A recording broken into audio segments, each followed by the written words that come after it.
Pertanyaannya seperti ini. Assalamualaikum Ustazah, saya Farhan, follower dari Malaysia. Aduh, Masya Allah, ini dari Malaysia ya. Katanya maaf mau bertanya.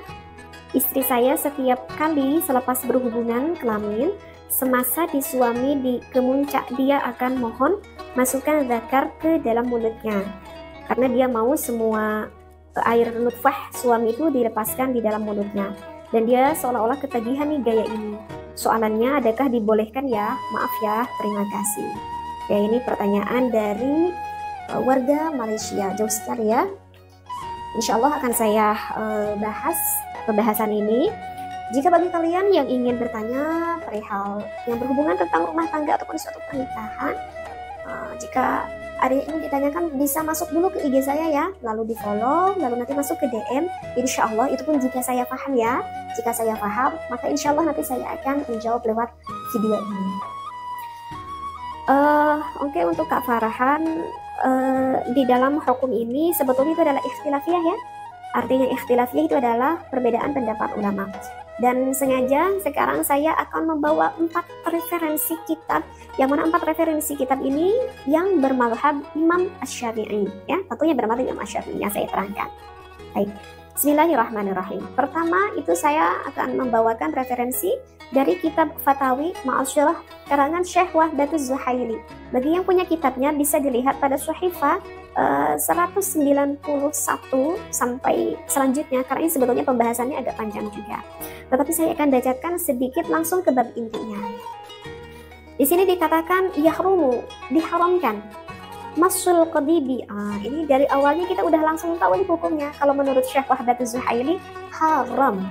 Masul qadibi, menghisap batang. Berarti ini istrinya menghisap milik sang suaminya. Li'anna kulla mustakbarin. Alasannya apa? Alasannya, kata ini Syekh Wahdatul Zuhaili, karena alasannya itu adalah hal yang menjijikkan. Aw najasin, sesuatu yang najis. Yahrumu, diharamkan alal insani, bagi manusia, al-qurbu minhu li dararihi, mendekati hal itu karena itu termasuk hal yang agak cukup memadaratkan, kata Syekh Wahdatul Zuhaili. Wali annahu, karena jika kita melakukan hal ini, munafiyan lil adabi wal karomah, akan menafikan dari adab tata krama dan juga kemuliaan. Wa yukhillu bil muru'ati, dan juga dicela di dalam muru'ah. Fadlan, keutamaan, an kaunihi taklidan lil kufari wal fusaki. Dan kalau kita melakukan hal seperti ini, itu tuh biasanya yang dilakukan oleh gaya-gaya selain dari orang Islam, dari non-muslim, dan juga orang-orang fasik. Jadi kalau misalkan seorang istri yang maaf-maaf menghisap milik sang suaminya, begitu juga sebaliknya sang suami menghisap milik sang istrinya. Kalau menurut Syekh Wahdatul Zuhaili itu hukumnya diharamkan, alasannya menjijikkan. Tetapi ini belum selesai ini pembahasannya, ini baru dari referensi satu kitab. Sekarang saya akan lanjut ke pembahasan kitab yang kedua. Sengaja ini saya tulis satukan ya. Yang kedua itu adalah di dalam kitab Al-Fiqhul Islami wa Adillatihi pada juz ketiga pada Syahifah 546. Wa rubbama kana aswa'a minad duburi, terkadang ada yang lebih buruk dari menghisap batang, yaitu dubur. Terkadang ada nih kelakuan yang sudah berubah agak senang ke bagian belakang. Wad'u dzakari fi famil mar'ati wa nahwuhu, yaitu memasukkan milik sang suami ke mulut sang istrinya, dan juga begitu sebaliknya, sang istri ke suami ke istri, istri ke suami. Mimma ja'ana min syudzunil gharabiyyin, dari yang sudah datang itu termasuk perkara yang agak cukup aib, kata ini ulama. Fayakunu dzalika haraman li thubuti dararihi. Nah, di dalam penjelasan kitab yang kedua juga ini hukumnya diharamkan. Alasannya itu dikarenakan wa qubhihi syar'an wa dzauqan. Jadi alasannya apa ya? Alasannya itu agak kurang adab tata krama seperti itu.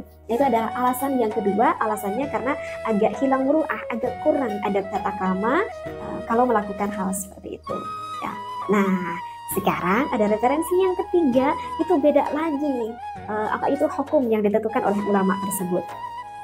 Menurut pendapat ulama yang ketiga, Ini ada di dalam kitab Fathul Mu'in, yang mana kitab Fathul Mu'in ini kitab yang begitu sangat populer sekali. Jika di Indonesia itu hampir kebanyakan tiap pesantren itu mengaji kitab Fathul Mu'in, bahkan di dalam permasalahan fikih banyak sekali rujukan yang dipakai di dalam kitab Fathul Mu'in ini. Bisa kita ketemui pada juz ketiga pada Syahifah 387, yang mana Fathul Mu'in ini dikarangi oleh Syekh Zainuddin Al-Malibari ya. Ini kitab yang udah cukup lama umurnya. Nah, berbeda dengan pendapat yang pertama, dengan pendapat yang kedua, justru pendapat yang ketiga menurut Syekh Zainuddin Al-Malibari melakukan hal itu hukumnya yajuzu, diperbolehkan. Jadi pendapat yang ketiga itu beda banget, boleh katanya lizauji kullu tamatu'in minha, bagi sang suami mengalap kesenangan kepada sang istrinya. Begitu juga sebaliknya, sang istri kepada suaminya, jika hal itu disukai boleh dilakukan ya. Siwa halqati duburiha, kecuali kalau misalkan mencium lubang belakang milik istri ataupun lubang belakang milik sang suami, meskipun hanya mencium itu tetap tidak diperbolehkan. Jadi yang diperbolehkan itu hanya bagian depan, tidak boleh ke bagian belakangnya. Seperti itu ya. Bahkan di sini diperjelas walau bimasyi bidriha, meskipun seorang suami mencium bidrun milik sang istrinya. Apa bidrun ya? Bidrun itu bahasa fikihnya. Kalau bahasa Indonesianya apa ya? Kalau bahasa Indonesia itu. Ini sebetulnya kalau bagi pasangan suami istri kayaknya udah paham ya apa yang dimaksudkan bidrun. Jadi bidrun itu adalah yang dimiliki oleh seorang istri, bentuknya sangat kecil sekali, dan ini adalah tempat yang sangat nikmat sekali bagi seorang istri jika dirangsang di bagian itu, gitu ya. Mungkin udah paham di sini ya. Itu bahasa fikihnya adalah bidrun, seperti itu. Nah, jadi kesimpulannya itu hukumnya adalah ikhtilafiyah. Kalau menurut Syekh Wahdatul Zuhaili, hukumnya diharamkan karena hal itu menjijikan.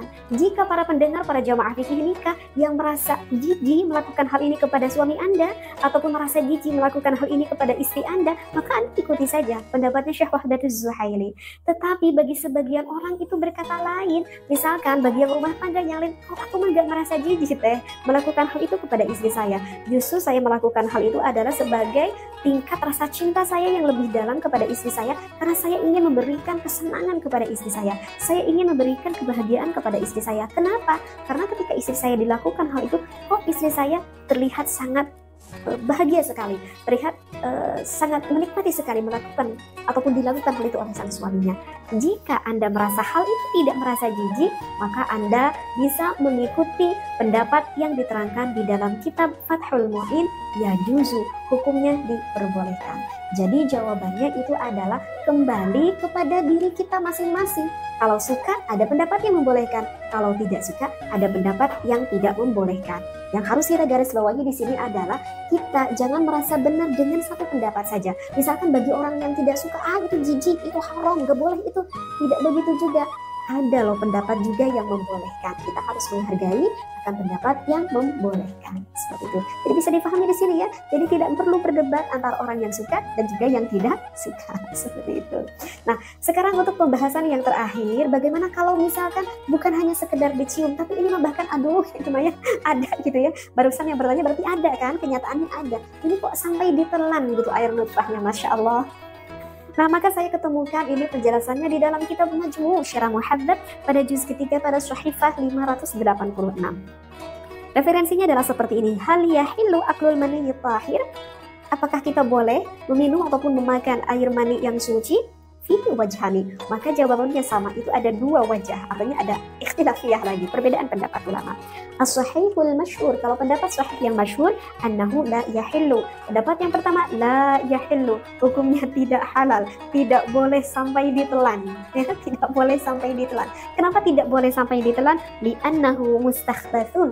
Alasannya karena hal ini menjijikkan sekali. Itu adalah alasan ulama pendapat yang pertama, gak boleh sampai dimakan. Kenapa? Jijik gitu. Sini ada qala ta'ala, Allah Ta'ala berfirman, wa yuharrimu alaihimul khaba'ith. Allah mengharamkan akan sesuatu hal yang dianggap menjijikkan. Lihat kalau kata santri wa yuharrimu ini sebetulnya adalah kalimat mubalaghah. Mubalaghah itu yang dibangetkan gitu. Dan alaihimul khaba'ith di sini ini termasuk multi tafsir. Artinya multi tafsir ya, artinya multitafsir di sini adalah ayat ini bukan dimaksudkan hanya mengenai air mani ini saja. Pokoknya setiap sesuatu hal yang menjijikkan, apapun itu yang menjijikkan, maka haram kita makan, kita minum seperti itu, ya.